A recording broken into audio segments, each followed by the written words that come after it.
Scott Pilgrim versus the podcast, a podcast where we take down Scott Pilgrim. And this episode, we're going to rip to shreds episode 3 of Scott Pilgrim Takes Off, Ramona Rents A Video. I'm Alex. I'm Justin. And if we don't take him down, maybe we can just steal him. Pete? Portal gun. I'm Pete. And as mentioned, we're going to be talking about episode 3, so if you haven't seen it yet on Netflix, spoilers ahoy past this point. But brief bit of recap of the episode. Ramona thinks, nay, knows that Scott Pilgrim was not killed. He is alive, and we find out thanks to some video footage. In fact, he was taken through a portal, and some change was thrown out by a mysterious figure. So she is on the hunt trying to track down who kidnapped Scott Pilgrim. And this episode that leads her to Kim Pine, who is over at No Account Video. She ends up fighting Roxie Richter and coming to some sort of closure with that relationship, which is very surprising and new. And meanwhile, also at the beginning of the episode, we get a cold open involving young Neil and his sleep paralysis demon writing a movie script for him. So lots of stuff going on here and lots of new stuff. Before we get into the plot, though, I wanted to do a quick check-in with Pete here, who last episode said he was just going to kind of let go of it. Given that this seems to be new, and we know now by the third episode it's going in wild different directions that almost not have nothing to do with the books of the movie, but this is a fresh new story. Pete, were you able to let go enough to just enjoy this episode, or are you still, like Roxie Richter, holding on to the past? Well, no, the Pete heat check. I was able. It was nice because after I let go, then we got the kind of fight that we got in the movie, which is Ramona versus Roxie, and so yeah, I feel like once you let go, you're rewarded with little gems a little bit. So I was able to kind of enjoy this more as it wants to be than me trying to force it to be some of the other incarnations that I've loved. On a finger scale, how many fingers are you still gripping the old Scott Pilgrim story with? Of 10, or however many you have, I guess you should say. I'm white knuckling it four knuckles. I would give it 4 knuckles. You have 4 fingers still on the wheel for the old Scott Pilgrim. Wow. Yeah. Here's the thing: I let my hands off. Jesus take the wheel from the jump, and I'm loving it. I love this world. This world where we don't understand, we're getting remixed elements all around. I think we have our structure for the rest of the season.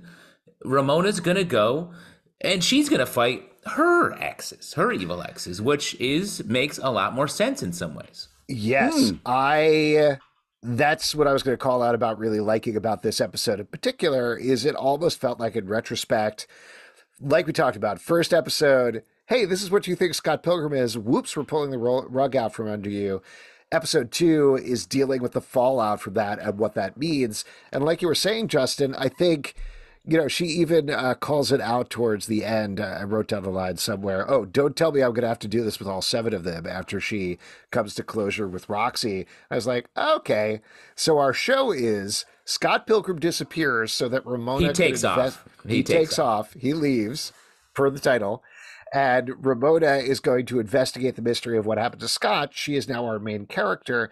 And in the process, she's going to get closure with her exes, potentially, which we've never seen in the book before. And I love that. I think that's great. Such a smart way. I also love that. And it's not about it, though. We'll still get some fighting, but the real wins are emotionally understanding everyone's situation. And this episode has some nice sort of rhyming emotional experiences between Ramona, Roxie, and Kim Pine and Scott. It's nice Scott's still a part of the show. We're still getting the elements that, Pete, you got 4 knuckles still holding on to.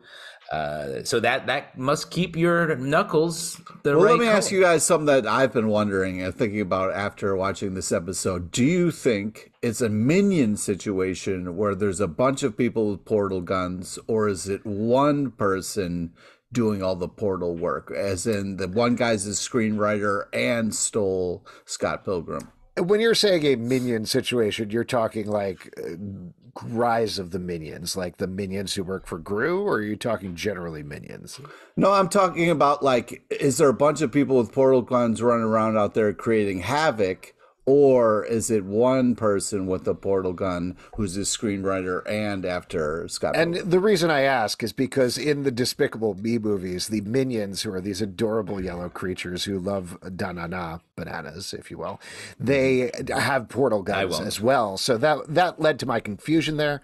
But thank you for clarifying. It was not, in fact, minions from the Minions series, which was spun off of Despicable Me, leading into Minions Rise of Gru, the sequel, but in fact, just general minions. You got So are we doing an oral history of the Minions real quick here? Never heard that word. Just because I'm saying something out loud doesn't mean it's an oral history. That's not the actual definition. It almost was. It almost was. And let me say, Pete, if you weren't talking about the minions of that question, I don't know what you're talking about. You said minions, are there minions with a portal gun? I'm like, he's talking about the minions with the portal gun, because that's what they do. You were just using lowercase m minions and a portal gun as a random idea?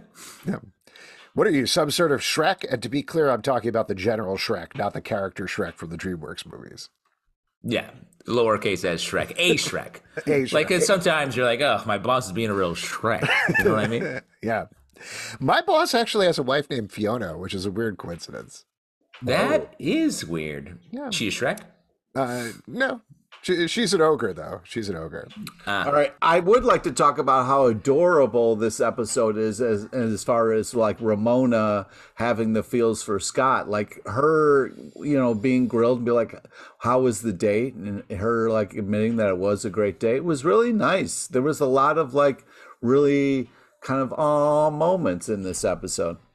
Well, again, like we were talking about with the last episode, I think this series is coming out as a bit of without putting it down, like a bit of a rejoinder to the books and the movies, and thinking about it all this time later and saying like we talked about when we were reading the books, Ramona sort of gets lost there. You don't really get in her head. You don't really know what she's feeling. She does feel like this accessory to Scott sometimes. And towards the end of the series, you get a little bit more of that, but she's kind of mostly just there. Here, they push the romance right off in that first episode so that you believe Ramona and Scott do have that sparks and do have that tie to each other. And to your point, Pete, I really think that comes out here again in this episode. They're just sort of doubling down on that idea of like, I think it's Julie says to her, you just went on one date. What are you doing? And she's like, I don't know. It was a really good date. And there you go. So I agree. That's working for me as well. Well, and I think the big difference here with this is it feels like they went back and looked at what they had made with the comic and the movie, and they were like, this all feels sort of unemotionally earned in a lot of it, and just sort of like, here's a format and we're going to play out the format, almost like a video game. And it feels like this is going back and saying like, let's tell a story that is rooted in emotions, and we will see where that takes us. And I love that. Yeah, I agree with you. It seems like they're taking care of their characters. People are getting more screen time. We're getting more stories. We're getting more with all of the characters. I mean, opening with interior young Neil's apartment, I was like, what is happening? This show can go anywhere. So yeah, That's true.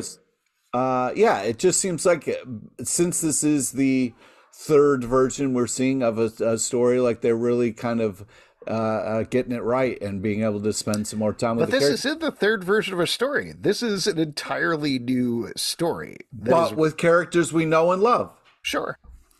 But what would you call that? Remix? Remake?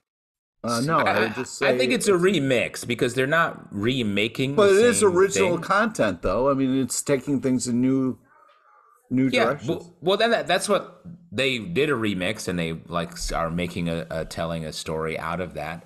I think this is such a creative swing. It's such I'm so surprised that however it worked, where they developed this, got the money, and that Netflix has made it, they're able to go so far from the original material. It's a risk. I think creatively it is paying off in huge dividends.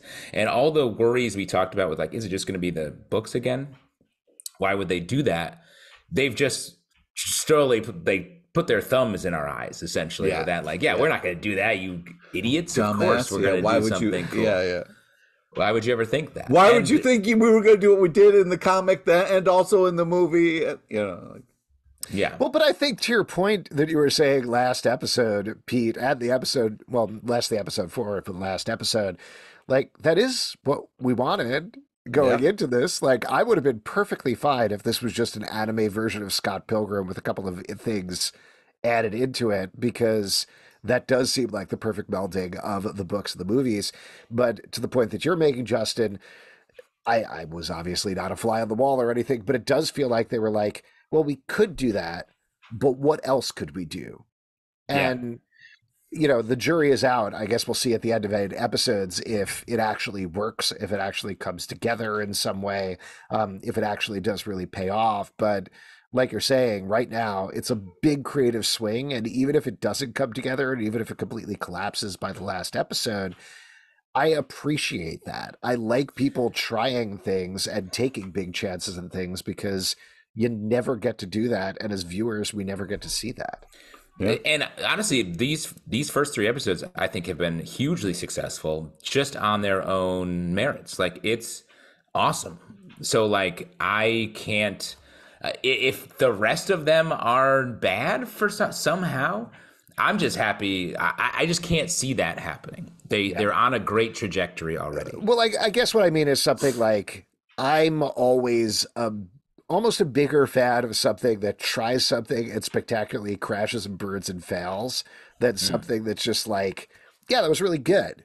You know, the commensurate example is the Speed Racer movie for the Wachowskis, which is like, this is like watching a candy-colored fever dream, but I love that they tried it, and I loved watching it, and it's just so much fun, even though it doesn't quite come together. And here, though, like you're saying, I think this is really working. I'm very excited to see where this goes.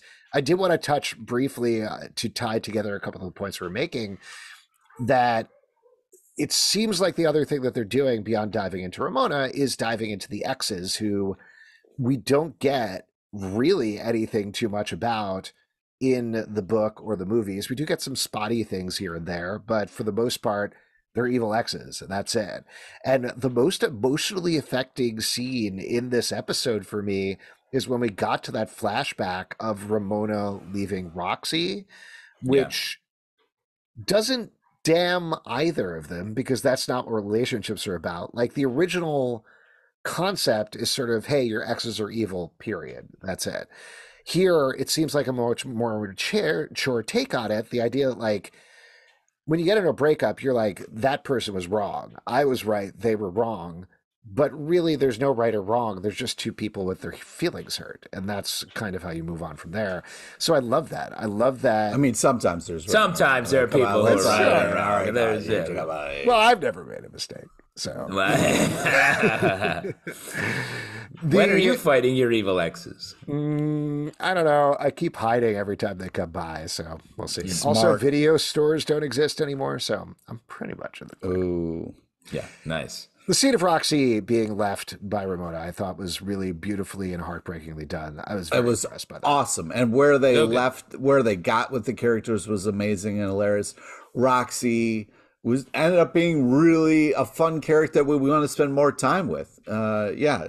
She was hysterical at the end. Just wanted to make out with somebody. You know what I mean? Mm-hmm. Hey, how about you in the corner? Well, we got a couple of, to the makeout point, I wanted to mention, we got a couple of riffs there. One of the most controversial scenes, I think it's one of the most controversial scenes of the comic, is when Kim and Knives make out at the party. Right. Yeah, remember that? And people are like, what? Why did you throw that in there? Here, getting Kim to have a scene with Knives, which I also thought this is an amazing path for Knives. Yeah. For her to be like, oh, actually, she's really good at music, and we just didn't know that. What a come up to have her replace Scott. The fact that she just pick up a bass, and like, oh my God. She's wearing Scott's jacket. Scott in the band. It's playing the bass. It's yeah, and it was very similar sparks when Kim and Knives were jamming to the Scott Ramona kiss. That's exactly what I was going to say. Is I think they were riffing on the connection that Kim and Knives had in the comic with those sparks, with them playing together, which I thought was great. And then the Kim Roxie kiss was also riffing on that. So they're sort of breaking it up into two things that maybe make a little more sense. And it was also fun after the kiss. There was no magic, so they were like, "Oh, we tried." But Also, I really think that, a lot of times in shows or in comics, when they're trying to portray the magic of kind of like playing music or music playing, I think they did a great job, like with the way that they kind of colored it and had them both. I was just really impressed, and I felt very connected with what was happening. I think they did such a great job of communicating this feeling, this idea that they were kind of playing together. The music across the board is great. I mean, even so beyond good. that, which was a wonderful musical moment, I really love the memory music that sort of rewinds, like it's going backward in time. It's just, I don't know. There's something about it that's very cool to me. So I really like that a lot. I watch the opening credits every time. They're so good. Like every aspect of this is so good. Yeah. And I want to say, on top of, we've had a sort of a running conversation about Mary Elizabeth Winstead as the voice of Ramona, and it's working for me here. Yes! Come on! Suck it, Zalbatrons! 2 against 1 now, bro. What's up? Here's why. Well, here's why, because I think the tenor of the story has changed.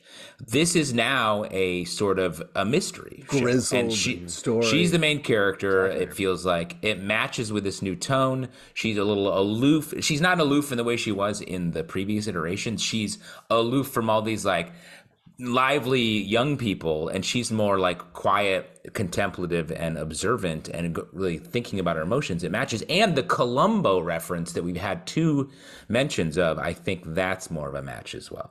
Yeah, because she's kind of like making notes, and she's like, just one more thing. Totally agree. She is much more in line with being like an old detective than cigar smoke. It's all the cigar smoke. Yeah, I was going to say, I wrote down, she has this line where she says, college doesn't seem that long ago, but we were pretty immature, weren't we? And that was the only one that rang false, because when she said that, I was like, college was like 60 years ago. Oh my God, dude. Shut up. Come on. No way. Right, Pete? This. I am a little worried that if she dyes her hair this much, like every episode, you know what I mean? That's not good for your hair. You think the last episode is just going to have like patches falling out? Somebody just Scott reaching his hand across and be like, no more. That would be very funny. Put the paintbrush down. Yeah. It's a Garnier Fructis commercial from the 90s. I do like that recurring riff. That is cool if they're going to do that every episode. It's very calming. To the point where I was like, did I already watch this episode? Oh, no, I couldn't have seen this already, because it was just matchy. It was absolutely the same. Different colors. The color drops. Until the color drops, yeah. Gideon gives the same meow in the middle of it, too. Good stuff. Yeah.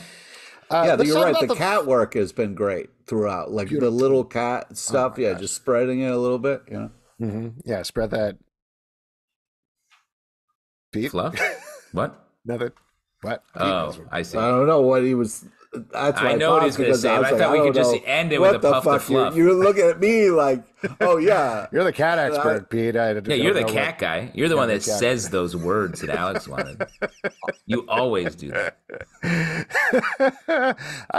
Let's talk about the fight scene as we did. I think this is a good thing to check in on every episode. So we do get Roxie Richter versus Ramona Flowers is the fight of the episode.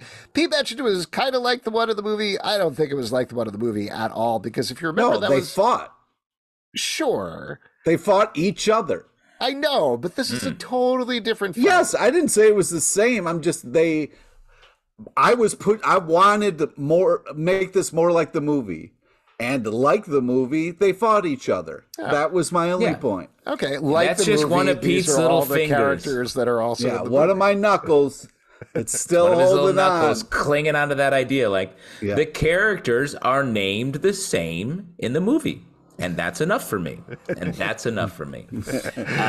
Well, you know what it was? It was a little bit, there's some elements of the video game. Alex, you maybe haven't gotten to that level yet. But the Roxie fight, occurs on the top of a train for a portion of it.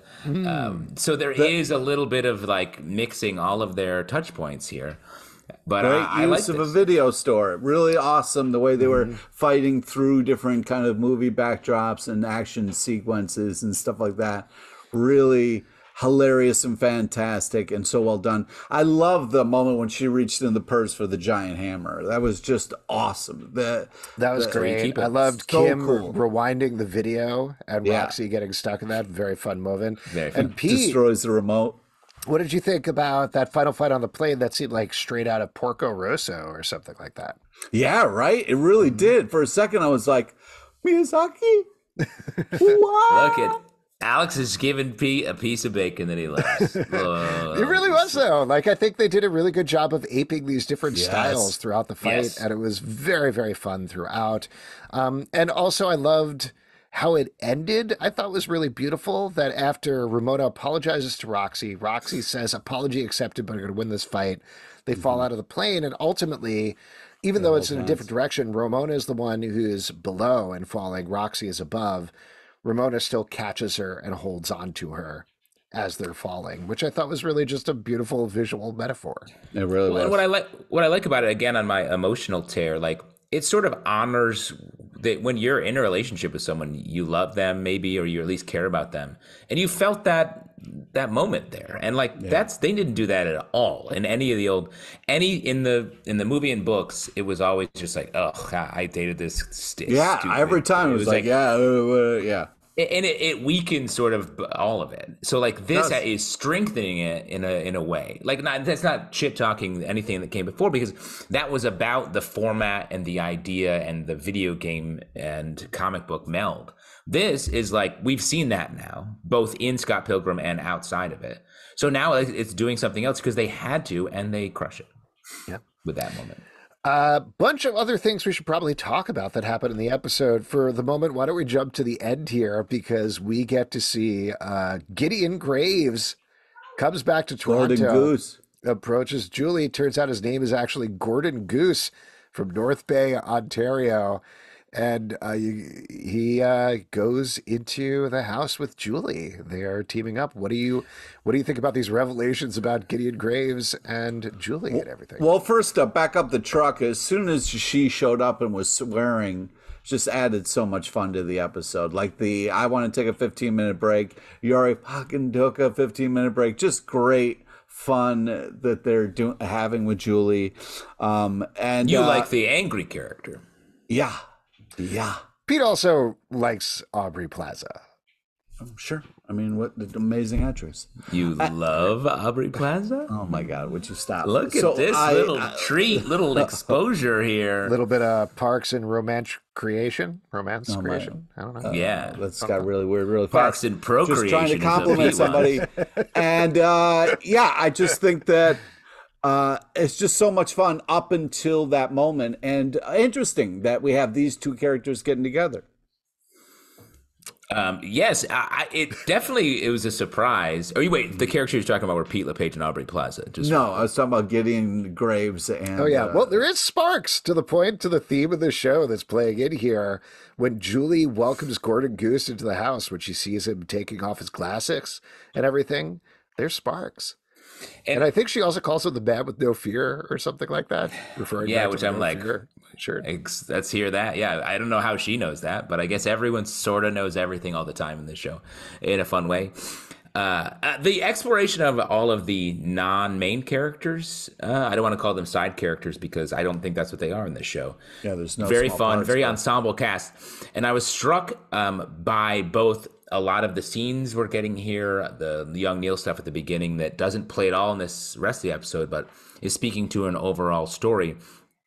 We talked about how the pacing of this reminded me of classic 80s and 90s anime. It also reminds me of Canadian teen dramas.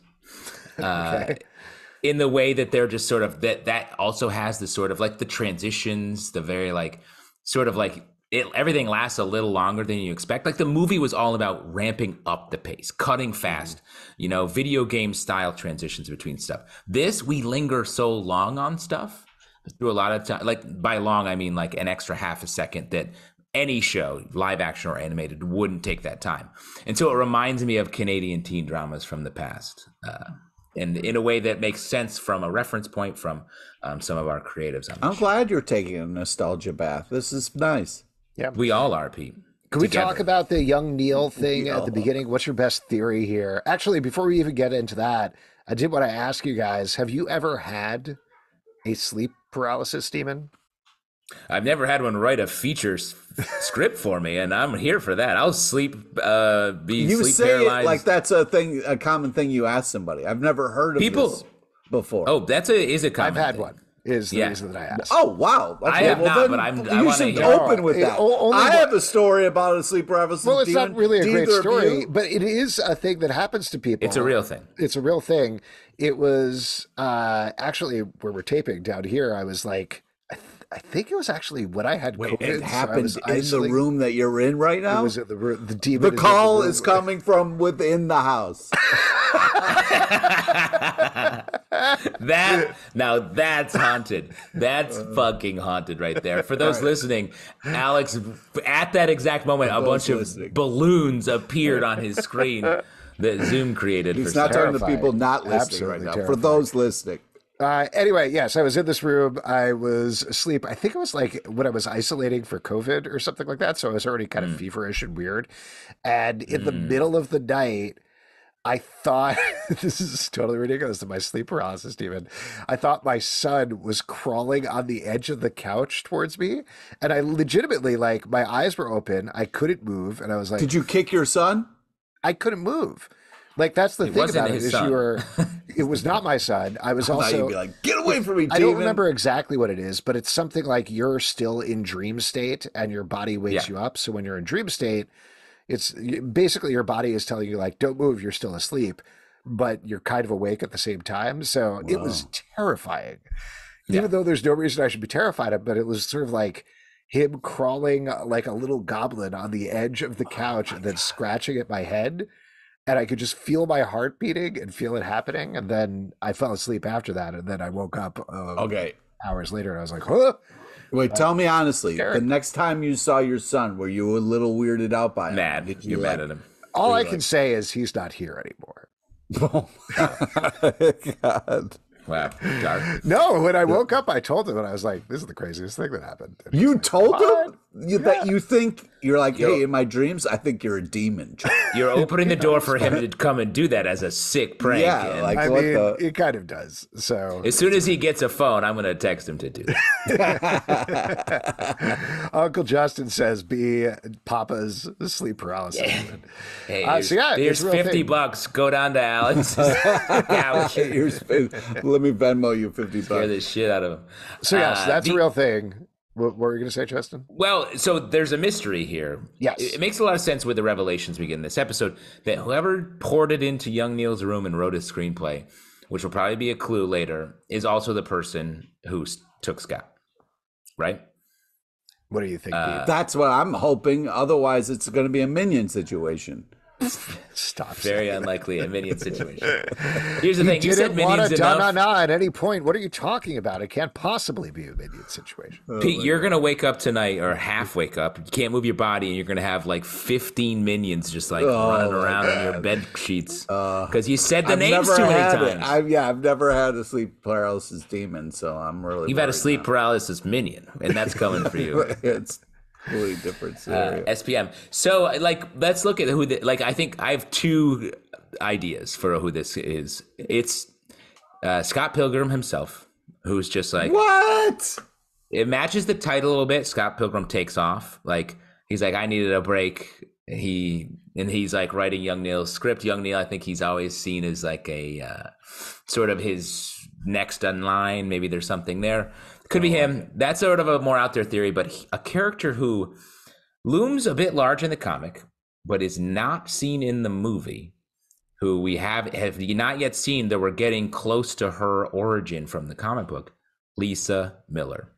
Ooh, that would be a wild twist. If you remember Lisa Miller, she's the girl that Scott dated right after Kim Pine, I believe, when they were young, and then she becomes a Canadian TV actor. Comes back. Oh, right. Yeah. Scott is about to hook up with her, but chooses not to because he wants to be with Ramona. Mm-hmm. The idea that Ramona is he goes back. Yeah. He goes back to Ramona, but ends up staying on her couch for a while. Yeah. After he and Ramona have a bit of a split, but if Ramona's resolving all of her exes and Scott gets kidnapped by his ex, I don't know. There's some nice energy there, I think. I'm hoping it's like Gideon. Well, that's another finger on the old way of thinking right there. Well, let me throw out another mystery to you. We see Robot 01 is spying on them in the video store. I will mention, I didn't mention this in the first episode, but in the first episode, Robot 01 is actually in the crowd at the Sex Bob-omb concert. He's sort of like there in the background, so you can check him out there. So what do you think is going on with that, other than him being a garbage can? Well, if we've all seen Street Fighter 2, the animated movie, we all know that robots work as kind of like moving cameras for the evil overlord. So yeah, I think it's if it's going to be like a Gideon type situation, that the robots work for him. Robot 01 famously doesn't work for Gideon. He works for the twins. They built him. Oh, we haven't really spent any twins time. We saw them, but could be the twins. I'd be surprised if guns. I'd be surprised if they were like the big bads here, because that feels random. But that may be the evil Exes sort of conspiring another fold for them. Yeah, we'll have to see. A couple of other things to throw out there, just lines and stuff. I loved Young Neil's line. What if he's realizing, what if I could die? And just when I found out I'm a cinephile, I thought that was a very fun line. Very fun. Also, this was just a good line, I thought, when Knives is like, what if I can't play? And Kim says, it's up to you. That's why they call it play. Playing, yeah. I was like, that's great. That's a good line as well. Well, in that scene, my emotions, rage mostly. Pete, thought of you, Kim Pine. Oh, yeah, that was a great line. But I also really liked the choice they made with how Knives played. Like, it seemed like simple enough that somebody who's never really played could kind of... but it was also impressive enough where it's like, oh my God, this person has so much talent and possibility. I also like the running bit of the 15-minute break that we saw a couple of times. The mom did it later in the store after we saw it in the coffee shop, so I was happy about that. The mom? Wasn't it Kim's mom who ran the store? No, it's Holly. She's just a regular person. Just another person. Yeah, you probably thought she had a really old voice, like a real old lady voice. Is that what you're saying, Pete? No, I just assumed who wouldn't care if they were late. You know what I mean? Like someone who's like related. Because if you're waiting on someone to come in, I'd be like, I don't know. Yeah. When you go into a store, there's usually the person who works there, and then their mom or dad is the person who. Yeah, usually their mom or dad's like, yo, where the fuck you been? Pete only shops at mom and pop shops. That's right. He's I did love, and I think this was like one of my, not requests, but one of the things that I was hoping for when we got into the show. We got to see the flashback of Kim and Scott getting together, which I was just very excited about that. Because I loved that's a request I had when we were talking about the movie, like the fight, seeing the fight between him and Simon Lee and establishing him as a great fighter, I think is essential. And I thought that scene between them was very cute and really worked well as a comparison between Ramona and Roxie later on. Yeah. And last line I wanted to call out is Gideon's line. It's such a stupid joke, but I love this joke. I couldn't even get a reservation at McDonald's. They laughed at me when I called. Is that the one? Great. And I would throw on the line before that. My billionaire friends have shunned me. Even my millionaire friends have turned their backs. Yeah. That's fun. Back-to-back jokes. Rarely do you see like big reveal drama moment and then like joke, like sort of long wordy joke, and then it was like an entirely separate long wordy thinker of a joke about getting a reservation at McDonald's. Shouts to them. All good. Yeah. That was great. And last thing that I wanted to mention is weirdly teen Scott Pilgrim was played by Finn Wolfhard. Yeah. Which is surprising. I don't know why you needed to do that, but good for Finn Wolfhard. How many lines? Like 2 lines? Yeah, pretty much. But there you go. Anything else you guys wanted to call out from the episode, Justin? Just 2 quick things. The line, she's putting Kim out of business. Ramona was putting Kim out of business. Funny. Netflix video stores. Real twist in the knife. And then I love the moment where they're laying on the ground in the rain. The sprinkler system, the way they did rain for that, I thought was very cool. And then just a very small reference, when Roxie leaves, She sings the Oodalali song from Disney's Robin Hood, a movie that is very close to my heart. I don't know why she did that, but I love that she did. Yeah. I'm glad you knew what that was, because I was definitely like, I have heard this tune before and I can't place it. So that's pretty great. Cool. Well, unfortunately for us, I think Scott Pilgrim won once again, but we're going to have other chances to take down this show, I think. Yeah.